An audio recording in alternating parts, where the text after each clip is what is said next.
할렐루야. 네, 감사합니다. 이렇게 짧지 않았던 명절이 잘 지나갔습니다. 우리 태용 형제 잘 기도해 줬는데 기나긴 명절 동안 혼자 있었던 우리 태용 형제 많이 보고 싶었습니다. 우리 좌우 앞뒤로 한 번 더 인사합시다. 참 보고 싶었습니다.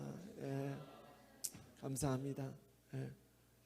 우리 한 번 더 마지막으로 인사하겠습니다. 우리 말씀으로 변화받읍시다. 아멘, 아멘.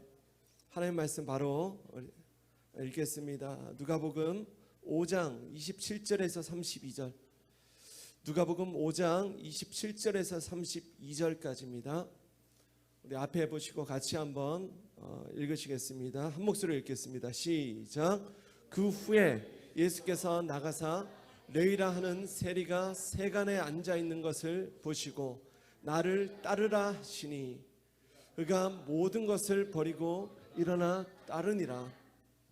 레위가 예수를 위하여 자기 집에서 큰 잔치를 하니 세리와 다른 사람이 많이 함께 앉아 있는지라. 바리새인과 그들의 서기관들이 그 제자들을 비방하여 이르되 너희가 어찌하여 세리와 죄인과 함께 먹고 마시느냐. 예수께서 대답하여 이르시되 건강한 자에게는 의사가 쓸데없고 병든 자에게라야 쓸데있나니 내가 의인을 부르러 온 것이 아니요 죄인을 불러 회개시키러 왔노라. 아멘. 아멘. 오늘은 제자로의 부르심 시리즈 세 번째로 따른다는 것은 무엇인가 라는 제목으로 하나님 말씀 전하겠습니다. 첫 번째 시간에는 예수님은 누구신가 라는 제목이었죠. 예수님은 살아계신 하나님의 아들이십니다. 아멘. 예수님은 모든 만물의 주인 되십니다. 그리고 우리를 죄에서 구원할 메시아가 되십니다. 그리고 동시에 우리에게 새로운 꿈을 주시는 분이시라는 말씀을 나눴습니다. 베드로와 안드레는 그 새로운 꿈을 주시고 꿈이 되시는 예수님을 만났습니다. 그리고 그 즉시로 자신이 소중히 여기는 배와 그물을 버려두고 예수님을 따르는 제자의 삶, 그 출발점에 서게 되었습니다. 한번 따라하시겠습니다. 즉시로, 버리고. 이 두 가지를 계속해서 기억하셔야 됩니다. 제자의 삶, 그 시작에는 반드시 이 두 가지 반응이 전제가 되는 것입니다. 오늘 우리가 드리는 예배도 마찬가지입니다. 오늘 모두가 예배 성공자가 되시길 바랍니다. 이 예배 성공자가 되려면 중요한 것이 있어요. 뭐냐면 우리가 가지고 있던 생각을 버리셔야 됩니다. 할렐루야. 빨리 예배 마치고 보드게임 하고 싶다라는 생각을 빨리 버려야 돼요. 들을 게 있는 자는 들을지어다. 그 생각을 버려야 말씀이 들리는 거예요. 예배 마치고 빨리 농구해야지. 이 생각을 버리셔야 된다니까. 할렐루야. 이 생각을 버리셔야 이 말씀이 들리기 시작합니다. 내 생각을 지배하고 있던 또 다른 생각들을 비워내야 그 생각 안에 하나님의 말씀이 채워지는 것입니다. 또 지난주 두 번째 말씀은 믿는다는 것은 무엇인가 라는 질문이 제목이었습니다. 믿음의 내용이 중요합니다. 믿음은 우리의 마음만 가지고 되지 않아요. 믿음은 우리의 마음과 우리의 태도가 동반되는 것입니다. 또 믿음의 대상이 중요합니다. 내가 누구를 믿을 것인가? 내가 무엇을 믿을 것인가? 우리는 믿을 만한 대상을 믿을 수 있고 또 믿을 만한 대상을 우리가 따를 수도 있습니다. 동시에 믿음의 원리와 믿음의 과정이 중요하다는 말씀을 드렸습니다. 누군가에게 하나님의 말씀을 전해 들어야, 우리가 귀로 들어야 들은 그것이 우리의 믿음이 되는데, 우리가 듣고 믿는 과정에서는 네 가지 단계가 있다는 말씀도 드렸습니다. 첫 번째는 알아듣는 단계예요. 두 번째는 충돌하고 질문하는 단계입니다. 세 번째는 생각하는 단계요. 네 번째는 받아들이는 단계입니다. 사실 이 받아들이는 단계가 굉장히 중요합니다. 혹시 여기 10,000원짜리 하나 있는 분 계십니까? 사모님 10,000원만 제게 빌려주세요. 저희는 철저합니다. 빌려줘야 돼요. 제가 갚아야 됩니다. 예. 빌린 거예요? 예. 이게 제 겁니다 이제. 예. 이따가 드리면 되니까요. 제가 10,000원짜리가 있어요. 10,000원짜리. 그런데 이 10,000원짜리를 우리 여기 누가 제일 어립니까? 여기에서. 예, 우리 청년 중에, 청년들 중에 우리 20살 손 한번 들어보시죠. 20살. 예, 우리 성미 형제에게 10,000원을 주는 거예요. 오세요. 예. 받을 거예요? 거저 주는 거예요, 진짜. 진짜 받을 거예요? 받고 싶대요. 예, 박수 한번 해주세요.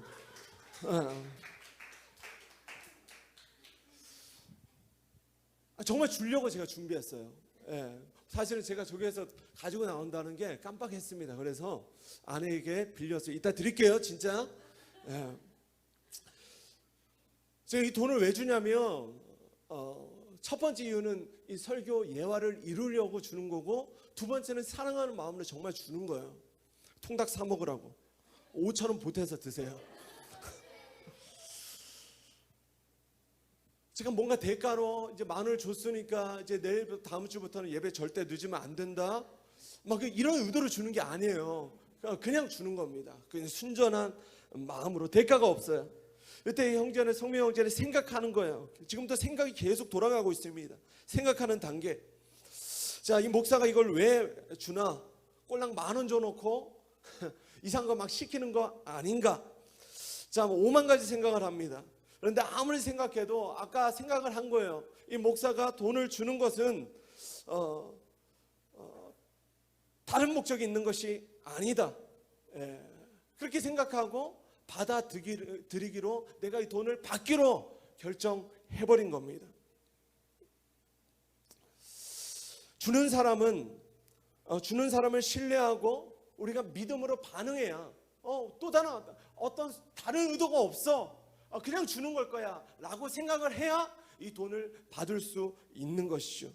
자, 보세요. 우리가 얻는 구원이라는 것도 마찬가지입니다.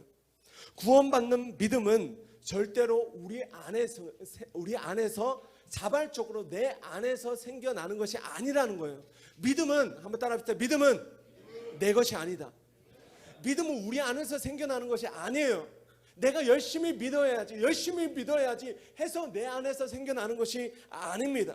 내가 오늘부터 믿어야지라고 믿어지는 것도 아니고, 기도를 열심히 하고 성경을 열심히 읽는다고 해서 믿어지는 것도, 생겨나는 것도, 더더욱 믿음은 그렇게 생겨나는 게 아니에요.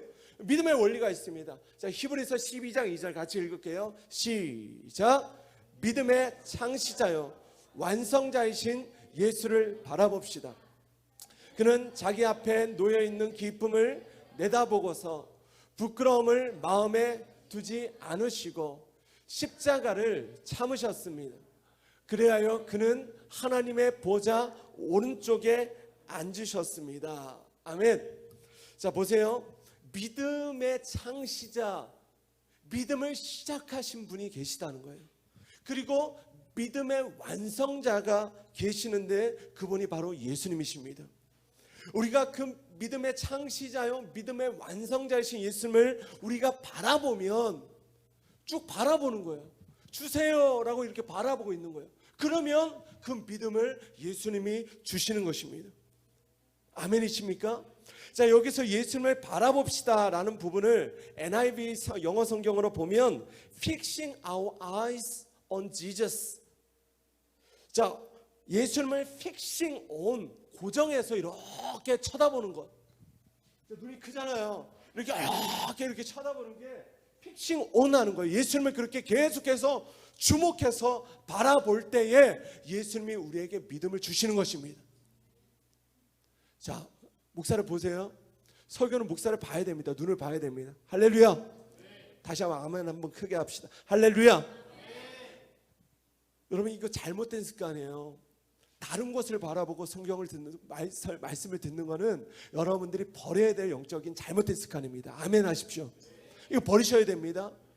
예수님을 픽싱 온 그분의 눈을 쳐다볼 때에 우리에게 믿음을 주시는 거예요. 아멘이십니까? 말씀도 이 말씀을 주시는 분, 저는 말씀의 대언자잖아요. 할렐루야. 하나님이 목사라는 연약한 사람을 통해서 말씀을 대언하시는 거예요. 아멘이십니까? 그래서 목사를 바라봐야 되는 게 이게 믿음의 원리입니다. 눈을 바라보십시오. 예수님을 픽싱 온 하는 것이 우리의 믿음의 원천이라는 것입니다. 예수님은 믿음을 가지신 분이에요. 저는 10,000원을 가진 분이죠. 10,000원을 줄 수 있는 분.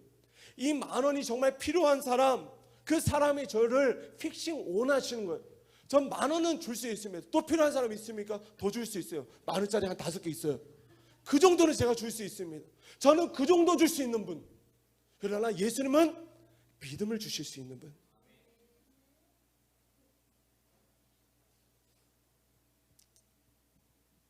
저는 딱 10,000원을 거저줄 수 있는 사람이지만 우리 주님은 믿음이라는 것을 제가 10,000원을 거저줬듯이 믿음도 거저주시는 분이십니다. 그 믿음은 영원한 생명을 얻는 믿음이에요. 할렐루야. 그분은 믿음의 창시자, 믿음의 원천이 되시고 완성자가 되시기 때문에 우리에게 처음 믿음을 주시는 분도 예수님이시고 우리의 불완전한 믿음, 우리 모두 믿음을 가졌잖아요. 할렐루야. 그러나 그 믿음이 불완전해요. 그러나 그 불완전한 믿음을 완성해 주시는 분도 예수님이시라는 것입니다. 그러므로 우리가 우리의 시선을 예수님께 매일매일 픽싱 온 고정하면 우리의 불완전한 믿음이 날마다 완전해지는 것입니다. 이게 믿음의 원리예요. 우리는 날마다 주님께 믿음을 구해야 돼요. 주님 믿음을 주세요. 그러면 주님은 대가성이 없습니다. 그 믿음을 주면 뭔가 열심히 일해라 그렇게 하는 게 아니에요. 그냥 믿음은요, 우리가 봉사하고 우리가 주를 위해 사는 것은 그 믿음, 내게 주신 믿음 안에서 자연스럽게 흘러나오는 것입니다. 예수는 우리에게 믿음을 그냥 은혜로 주시는 것입니다. 때문에 지금으로부터 500여 년 전 마틴 루터라는 사람이 종교개혁에서 외쳤던 3가지 구호가 이것이었습니다. 따라합시다. 오직 믿음, 오직 은혜, 오직 성경. 그러므로 구원받는 믿음, 천국 가는 믿음, 더 나아가 이 땅을 천국처럼 살 수 있는 믿음은 오직 하나님의 은혜로, 오직 하나님의 말씀인 성경을 읽고 들음으로부터 오는 줄로 믿습니다. 이것이 기독교의 핵심 진리예요. 그런데 여기서 또 하나 우리가 절대로 오해하면 안 되는 것이 있습니다. 믿음을 주시는 일은 하나님의 일이지만 믿음을 받는 일은 우리의 일이라는 거예요. 다시, 믿음을 주시는 분은 하나님이세요. 하나님은 지금도 오늘 예배를 통해 믿음을 우리에게 주시기를 원하십니다. 아멘. 그 믿음을 거저 주시는데 거저 주는 거를 받아야죠. 성령 형제를 받아갔잖아요. 믿음이 좋아서. 그렇죠? 그렇죠? 막 제가 막 쪼잔하게 1,000원만 이따가 난 뭐 맛있는 거 사줘 막 이러지 않아요. 그냥 성명 형제 거예요. 그래요. 믿음을 받는 일은 철저히 우리의 것입니다. 우리가 받아야 돼요.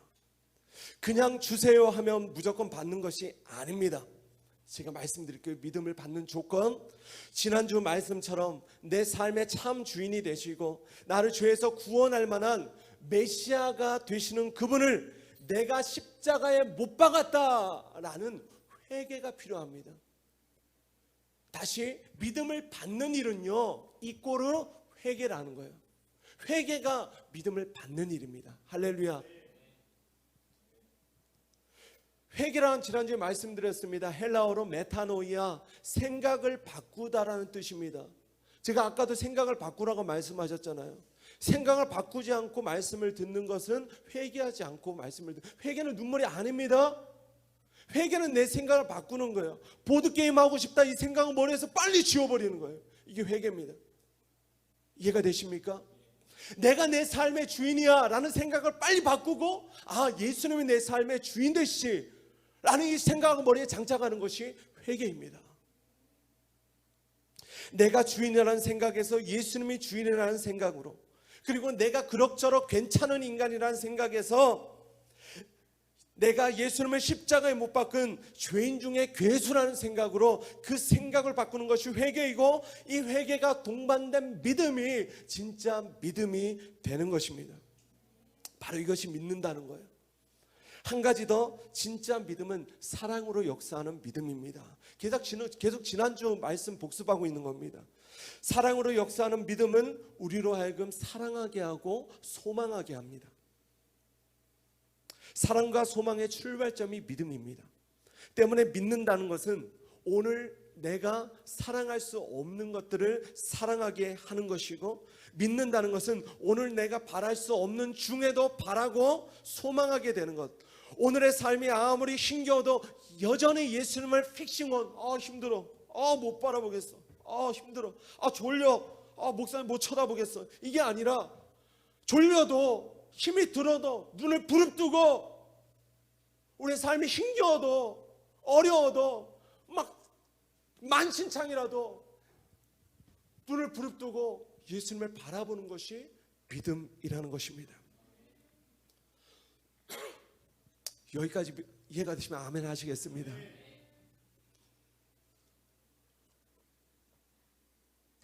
그리고 오늘 우리는 따른다는 것은 무엇인가라는 새로운 질문으로 나아가기 원합니다. 사실 믿는다는 것과 따른다는 것은 분리해서 생각할 수가 없습니다. 믿으면 따르게 되어 있습니다. 다시, 믿으면, 우리가 정말 믿으면 그분에 따르게 되어 있습니다. 믿으면 함께하게 되어 있습니다.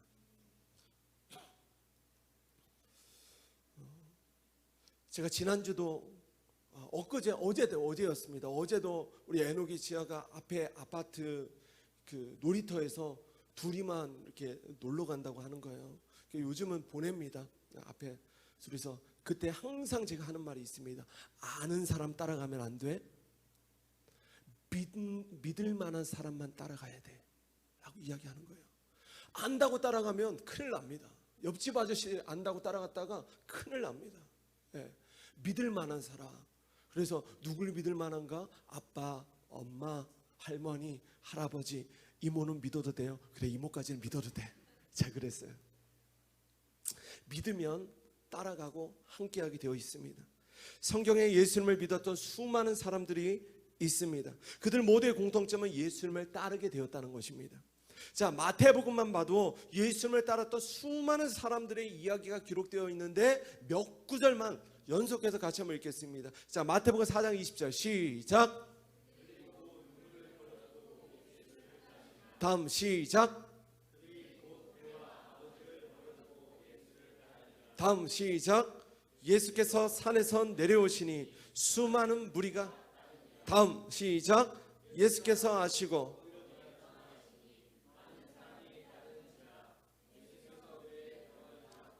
다음 시작. 큰 무리가 따르거늘 예수께서 거기서 그들의 병을 고치. 다음 시작. 예수께서 불쌍히 여기사 그들의 눈을 만지시니 곧 보게 되어 그들이 예수를 따르니라. 마지막 시작.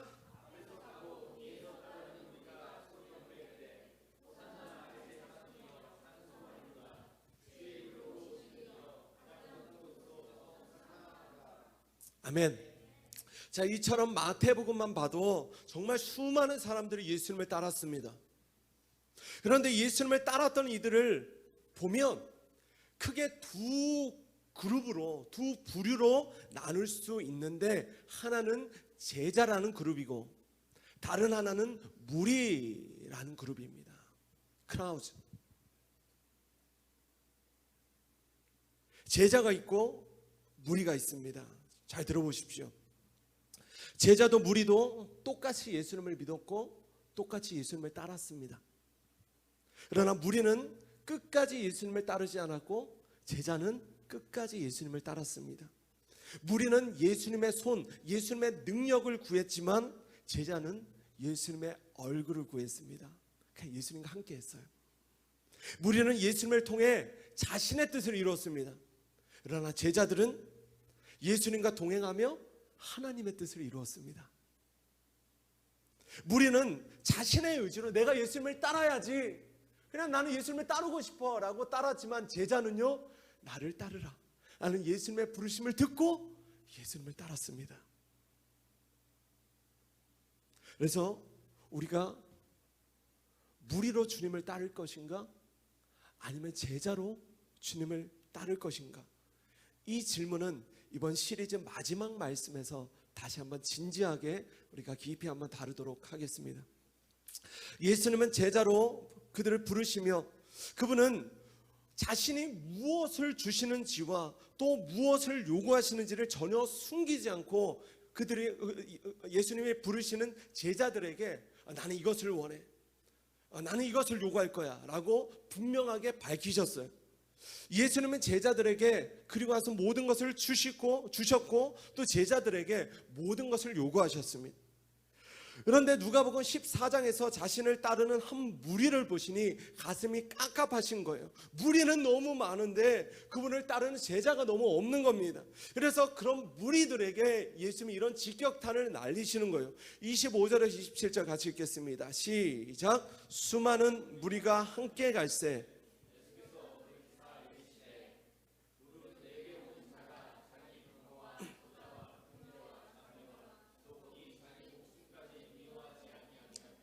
능히 내 제자가 되지 못하고 누구든지 자기 십자가를 지고 나를 따르지 않는 자도 능히 내 제자가 되지 못하리라. 아멘. 그래서 예수님께서는 자신을 믿고 따르는 무리들에게 이제는 무리가 아닌 제자로 자신을 따를 것을 도전하십니다. 그리고 제자가 되기 위해서는 어떤 조건이 필요한데, 첫 번째 조건은 자기 자신을 부인하라는 것이고, 두 번째 조건은 자기 십자가를 지라는 것인데, 그렇지 않으면 예수님의 제자가 절대로 될 수가 없다는 거예요.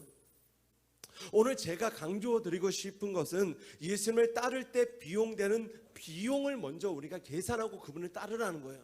비용 계산. 자, 이 비용 계산은 다른 말로 대가 지불을 말합니다. 어떤 대가를 내가 지불해야 되는 거예요. 그래서 예수님도 앞선 25절에서 27절에서 제자의 삶을 도전하시고 난 다음에 바로 그 다음에 28절부터는 우리가 무엇을 얻고 무엇을 버려야 하는지에 대한 비용 계산을 철저히 하고 그분을 따르라 우리에게 말씀하시는 것입니다. 자, 비용 계산을 하는 거 28절에서 30절 같이 읽겠습니다. 시작.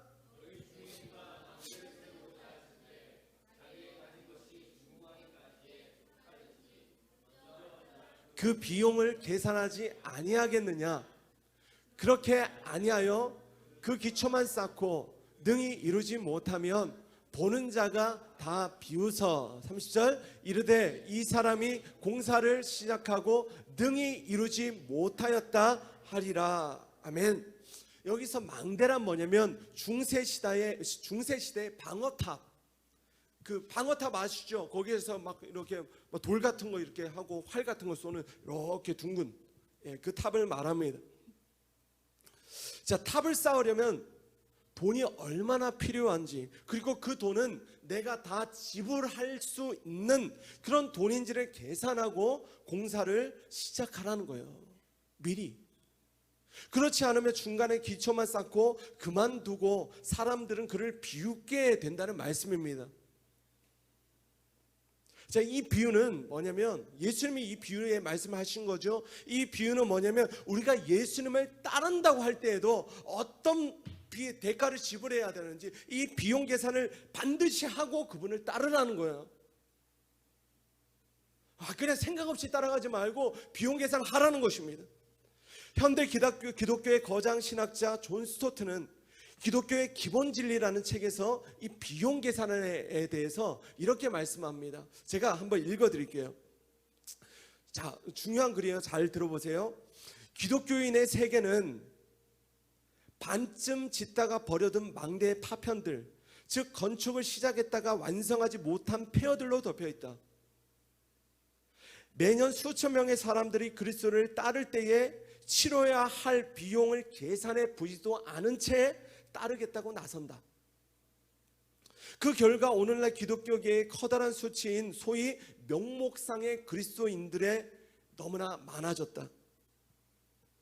기독교 문화가 보편화된 나라에서는 많은 사람이 고상하지만 얄팍한 기독교 신앙의 가면을 쓰고 산다.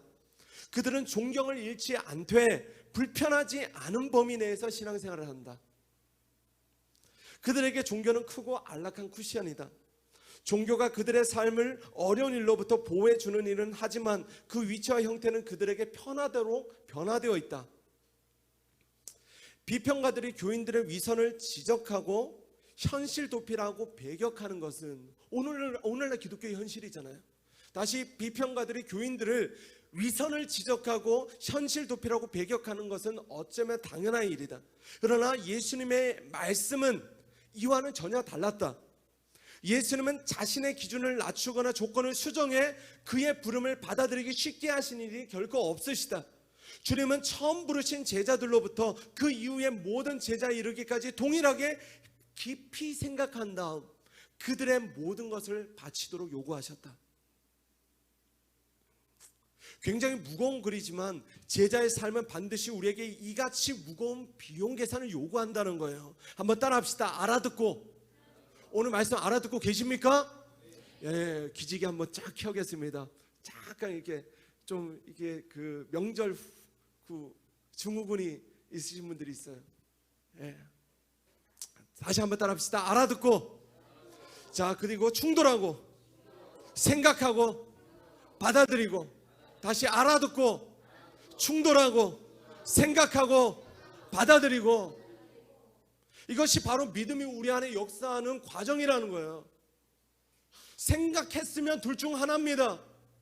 받아들이든가 거절하든가, 예수님을 따르든가 그렇지 않던가. 저는 이번 제자를 부르심 시리즈가 듣는 모든 성도들에게 도전도 되지만 한편으로는 부담도 되고 또 한편으로는 어떤 낙담이나 좌절감도 들 수도 있다고 생각합니다. 그럴 용기가 안 생기는 거예요. 그러나 우리 주님은 우리의 연약함을 잘 아시는 분이십니다. 아멘 하십시오. 예, 한 번 부르시고 아직 준비 안 됐냐? 너 탈락!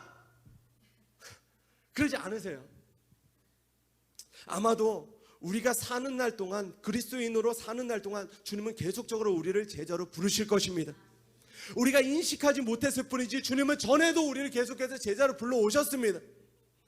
그러나 앞으로 남은 7주 동안도 계속적으로 주님은 우리를 그분의 제자로 계속해서 콜링하실 거예요. 매주. 이번이 아니어도 좋지만, 괜찮지만 가능하다면 주님이 집중해서 우리를 제자로 부르실 때에 이 부르심에 기꺼이 반응하고 그분을 용기 있게 따르게 되시길 주의 이름으로 축원합니다. 바울은 이 비용 계산을 철저히 하고 예수님을 따르는 삶을 결정했습니다. 때문에 그는 빌립보서 3장 7절 8절에 이렇게 고백합니다. 같이 읽겠습니다. 시작. 그러나 나는 내게 이루었던 것은 무엇이든지 그리스도 때문에 해로운 것으로 여기게 되었습니다. 그뿐만 아니라 내 주 예수 그리스도를 아는 지식이 가장 고귀함으로 나는 그 밖에 모든 것을 해로 여깁니다. 나는 그리스도 때문에 모든 것을 잃었고 그 모든 것을 오물로 여깁니다. 나는 그리스도를 얻고. 바울의 비용 계산은 너무 간단했습니다. 간단해요. 자신이 버려야 될 것을 쭉 나열해 봅니다. 돈, 성공, 명예, 세상 지식, 어떤 자존심, 이 모든 것들을 달아서 한쪽 저울 위에 올려놔요. 짝짝짝 다 올려놓고, 그리고 한쪽 저울에 누구를 올립니까? 예수 그리스도. 저울에 딱 다는데 어떻게 됩니까? 어느 쪽으로 기울어요? 이쪽이에요, 이쪽이에요. 이쪽으로 기울어요. 예수 그리스도를 아는 지식이 가장 고상하고 고귀하고 무겁고 가장 가치 있는 거예요. 할렐루야.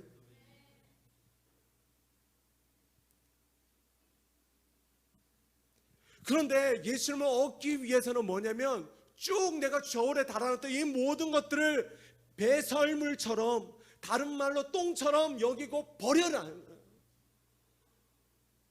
그래서 바울은 이 비용 계산을 통해 전에 내가 가치 있다고 여겼던 모든 것들을 마치 배설물처럼 여기는, 버리는 결단을 할 수 있게 된 것입니다. 우리가 이 비용 계산 없이 예수님을 따른다면 결국 믿음이란 탑을 쌓다가 말고 다시 믿음이라는 탑을 쌓다가 말고, 예수님을 믿긴 믿었는데 예수님을 믿다가 말고,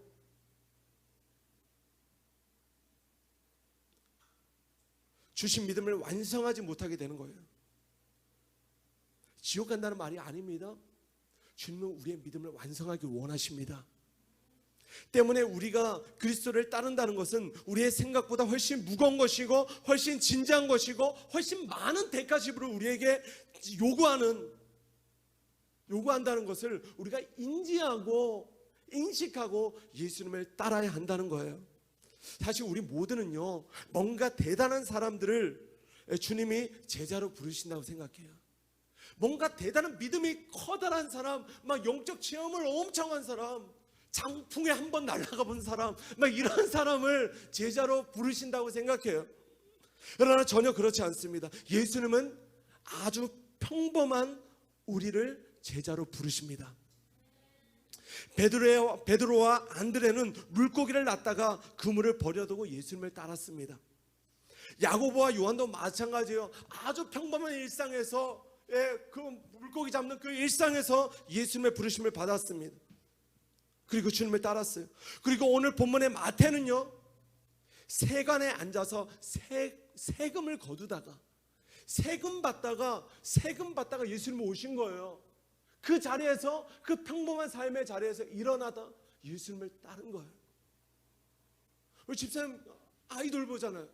아이 돌보다가 하다가 예수님 오신 거예요. 그래서 그분을 따른 거예요. 아이를 버리면 안 되고. 우리의 가장 평범한 그 삶의 자리가 예수님을 따르는 자리인 것입니다. 그러고 보면 예수님은 그 당시 괜찮아 보이는 사람들, 지식인들, 종교인들, 그리고 부자들을 제자로 부르지 않으셨습니다. 그 당시 가장 무지하고 가장 불의한 자들을 찾아가서 제자로 부르셨던 거예요. 그러므로 주님이 오늘 우리를 제자로 부르시는 이유도 마찬가지입니다. 성경을 많이 읽었다고 해서 부르시는 것도 아니고, 우리가 선행을 좋은 일을 많이 했다고 우리를 부르시는 것도 아닙니다. 오히려 성경에 빠서겠던 당시 서기관들, 그리고 율법 지키기의 달인이었던 이 바리새인들은 예수님의 부르심에서 오히려 제외가 되었습니다.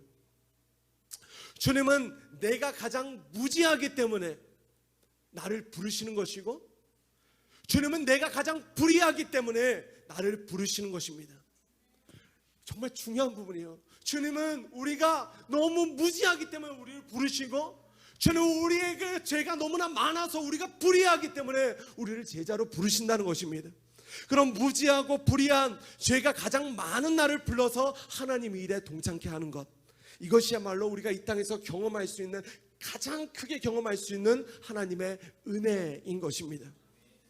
본문 27절 28절 같이 읽겠습니다. 시작. 그 후에 예수께서 나가사 레이라 하는 세리가 세간에 앉아있는 것을 보시고 나를 따르라 하시니 그가 모든 것을 버리고 일어나 따르니라. 아멘. 사실 이번 시리즈에서 가장 우리를 불편하게 하는 한 단어가 뭐냐면 버리고라는 단어입니다. 즉시로도 부담스럽지만 버리고가 정말 부담스러워요. 그냥 따르면 따르겠는데 버리고가 부담스럽고 자꾸 우리의 마음에 충돌을 가져다 주는 겁니다. 자, 누가복음 14장 33절도 그렇습니다. 이와 같이 너희 중에 누구든지 자기의 모든 소유를 버리지 아니하면 능히 내 제자가 되지 못하리라. 우리가 예수님을 따르려면 모든 소유를 버려야 된다는 거예요. 아멘이 잘 안 나와요. 그런데 우리가 절대로 오해하면 안 되는 것이 있습니다. 뭐냐면, 잘 들어보십시오. 우리가 물리적으로 정말 집을 버리고 직장을 버리고 재산을 다 팔아서 처분하는 것을 의미하지 않는다는 거예요. 자, 다음 주까지 집 처분하고 오십시오. 다음 주까지 차 팔아서 오십시오. 이러면 다음 주에 다 안 오시겠죠. 예. 자, 이런 거는요, 이단에서 하는 거예요. 이단에서. 자, 보십시오. 그러면 무슨 의미인가? 왜 버리라고 하는 것인가? 자, 이 의미가 굉장히 중요합니다. 어떤 의미냐면 그것은 우리의 마음에서 첫 자리를 차지하는 가장 중요한 가치들. 어떤 사람은 가족에 대한 애정. 저는 가족이 제일 중요합니다. 저는 예수님보다 가족이 제일 더 중요합니다.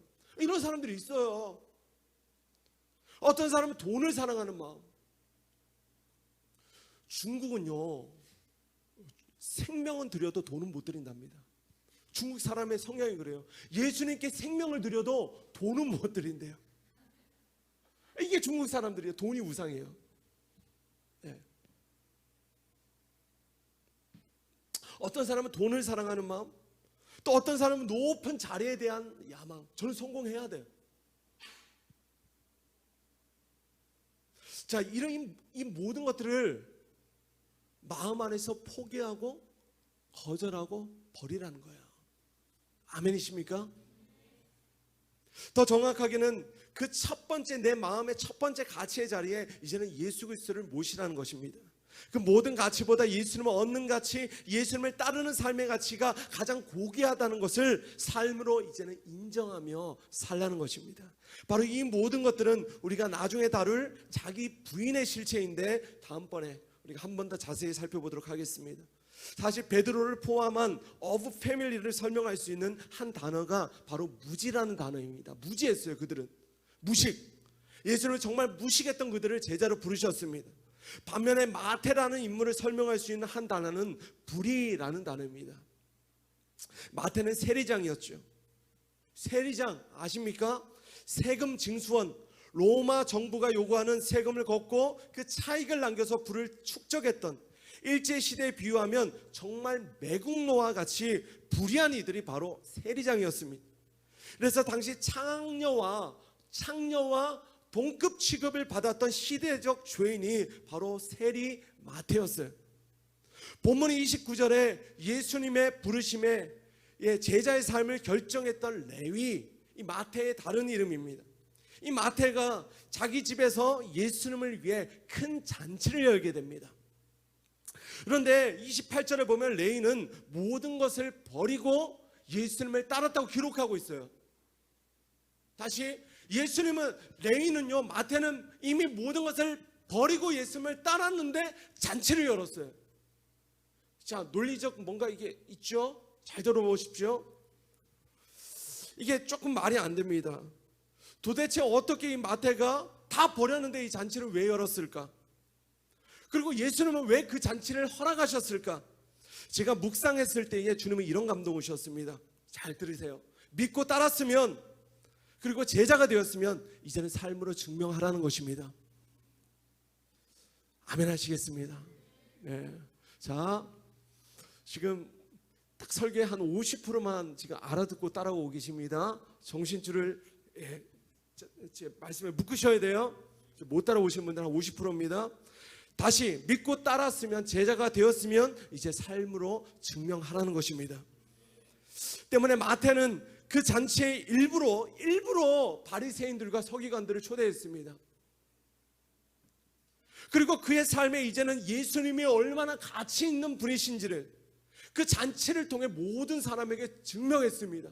주인이 앉아야 될 상석에 예수님이 앉아 계시는 거예요. 무엇보다 그 잔치에는 다른 세리들, 그 동네 세리들 다 초대하고, 그리고 창녀들도 초대받아서 예수님의 옆자리 상석에 다 앉아 있는 거예요. 그리고 이 잔치가 우리에게 가져다주는 중요한 두 가지 메시지가 있습니다. 한번 따라 하시겠습니다. 잔치의 주인공 되신 예수님. 원래 잔치의 주인공은 집 주인이 되어야 정상입니다. 맞죠? 집 주인이 잔치의 주인공이죠. 그러나 마태는 그 잔치를 자신을 위하여 열지 않고 예수님을 위해서 열었습니다. 마태는 모든 것을 버렸어요. 그 증거가 잔치의 주인이 이제는 자신이 아닌 예수님이 되어진 것입니다. 집 주인이 바뀌어진 거예요. 할렐루야. 오늘 우리 마음이라는 집, 그 주인을 다 바꾸시기 바랍니다. 또 한 가지 따라 합시다. 가장 중요한 손님은 세리와 창녀. 네, 잔치의 손님이 바뀌어진 거예요. 원래대로라면 바리새인과 서기관들이 중요한 손님이 되어야 합니다. 그런데 바리새인들과 이 서기관들이 오니까 나는 당연히 상석에 앉아야 되는데 그 끝에 앉아야 되는 거야. 찬밥 신세인 겁니다. 오히려 시대적인 죄인이었던 창녀와 세리들이 잔치의 상석에 앉아 기쁨을 누리게 되는 것입니다. 저는 바로 이것이 우리 주님이 꿈꾸는 교회의 모습이라고 확신합니다. 교회의 주인은 사람이 아닙니다. 오직 예수님 한 분밖에 없는 줄로 믿습니다. 자, 교회에서 누가 가장 높임을 받아야 됩니까? 사람 중에? 아니에요. 그 생각을 바꾸시기 바랍니다. 교회에서 누가 가장 높임을 받아야 하는가? 교회에 처음 나온 새신자들, 예수님을 처음 믿기 시작한 사람들, 그리고 어린아이들, 그리고 마음과 육신이 연약한 자들, 이 사람들이 맛있는 걸 먹어야 돼요. 할렐루야. 이 사람들 교회에 오면 제가 핸드드립 해주는 거예요. 우리 전도사님도 기계에서 뽑아 마시고, 저는 핸드드립 해주고, 가장 좋은 것을 누려야 하는 거예요. 목사는 그냥 똑같은 밥 먹으면 됩니다. 아멘. 이거는 한 녹취해서 한 5년 10년 뒤에도 제게 다시 한번 들려주시기 바랍니다. 변질되지 않을 거예요. 똑같이 갈 겁니다. 아멘 해주시기 바랍니다.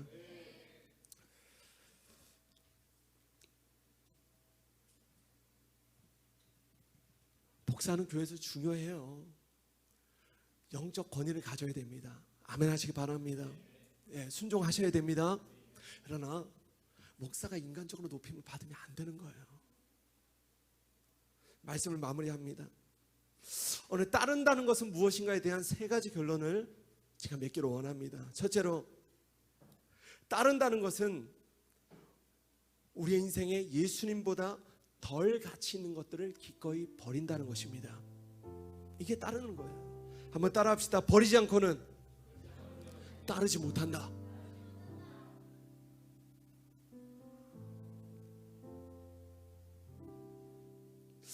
한 번은 제가 아내랑 같이 어떤 그 찬양사역자 수련회를 갔습니다.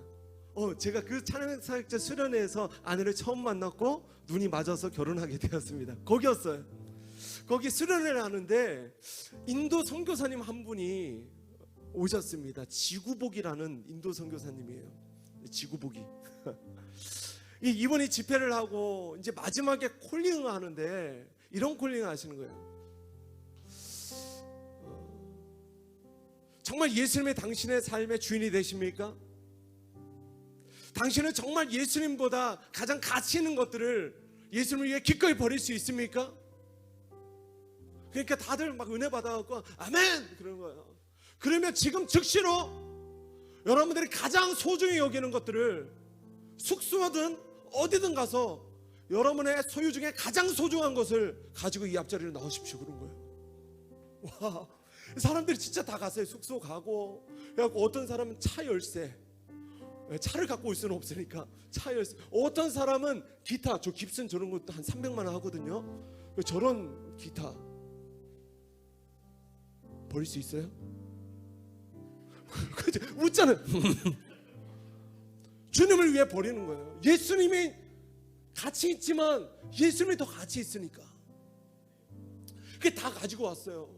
그날 찬양 인도하던 그 찬양 인도자는 무슨 죄예요? 그분도 한 300~400만 원짜리 기타를 갖고 왔거든요. 그분도 기타 갖고 오고. 저는 다행히 그날 제가 가진 소유 중에 가장 비싼 것은 나이키 운동화였습니다. 그래서 나이키 운동화 갖고 오고 기꺼이 드렸어요. 기꺼이. 새 거였어요. 새 거. 한 번 신었던. 그래서 갖다 드리고. 아무튼 사모님 뭐 드렸어요 그때? 다. 모든 짐과. 자매들은 뭐 비싼 백들 이렇게 좀 많이 나왔던 것 같아요. 아무튼 이렇게 또 수묵하게 쌓였습니다. 이제 이 모든 수요는 당신의 것이 아닙니다. 이 모든 것의 주인은 예수님이십니다. 그리고 감사한 건 이것을 뭐 다 팔아서 처분해서 선교지에 보내지 않으시고 감사하게 다시 이제 주님이 맡겨주신 소유들을 각자 가져가시기 바랍니다. 근데 저는 그때 너무 은혜가 됐어요. 많은 사람들이 많이 울었어요. 내 것이라고 여겼는데 주님이 맡겨주신 거구나. 주님이 맡겨주신 거예요. 그죠? 내 소유가 아니에요. 그것을 우리가 잊고 사는 거예요. 이게 진리인데. 할렐루야. 네. 긴장하셨죠? 오늘 또 할까봐. 네. 따른다는 것은 예수님보다 덜 가치 있는 것들을 우리가 기꺼이 버리는 거예요. 버리지 않고는 따를 수 없다. 아멘이십니까? 오늘 예수님을 따르기 위해 버려야 할 것들을 한번 떠올려 보시기 바랍니다. 그리고 기꺼이 예수님을 따르는 제자의 삶, 그 출발점에 오늘 용기 있게 서게 되시길 주의 이름으로 축원합니다. 둘째로 따른다는 것은 내가 죄인임을 철저히 인정한다는 것입니다. 따라합시다. 자격 없는 자가 따를 수 있다. 자격을 가진 자가 따르는 거 아니에요. 뭐 예수님을 따르기 위해서는 자격증 따서 따르고 뭐 이런 거 아닙니다. 자격이 없기 때문에 따를 수 있는 것입니다. 내가 따를 만해서 따르는 것이 아닙니다. 세리가 큰 죄인이었지만 적어도 세리는요 예수님을 십자가에 못 박지는 않았습니다. 때문에 우리는 세리와는 비교 못할 어마어마한 죄인임을 인정할 때에 우리는 주님의 부르심에 겸손히 우리가 응답할 수 있게 되는 것입니다. 마지막으로 따른다는 것은 주 예수님을 위한 잔치를 날마다 여는 것입니다. 따라합시다. 예수님만이 내 삶의 주인이시다. 우리 모두의 주인은 누구입니까? 무엇입니까? 당신의 삶의 주인은 누구입니까? 무엇입니까? 그것을 어떻게 아냐고요? 그 사람이 돈을 어디에 쓰느냐, 그 사람이 시간을 어디에 쓰느냐, 그것을 보면 알 수 있어요. 그게 주인입니다. 내가 가장 돈을 많이 투자하는 가치, 그리고 내가 시간을 가장 많이 쓰는 그것이 내 삶의 주인이에요. 진짜 주인. 바라기는 오늘 말씀을 듣는 우리 모두의 인생 가운데 이제는 주 예수님을 위해 열어드리는 그 잔치가 날마다 열려지길 소원합니다. 네. 이제는 나 자신을 위한 잔치를 폐하세요. 다 문 닫아버립시다. 할렐루야. 네, 그리고 주 예수님을 위한 잔치, 그리고 세리와 창녀들을 위한 잔치. 이게 뭐냐면 하나님이 이 땅 가운데 하나님의 사랑이 필요한 자들을 위한 잔치가 우리의 삶 가운데, 특별히 주님의 몸된 교회 가운데 날마다 열려지길 주의 이름으로 축원합니다. 예, 우리 같이 한번 찬양하고 기도하시겠습니다. 자리에서 한번 일어나 우리 같이 한번 찬양하겠습니다. 우리 찬양합시다. 나의 만족과 유익을 위해 가지려 했던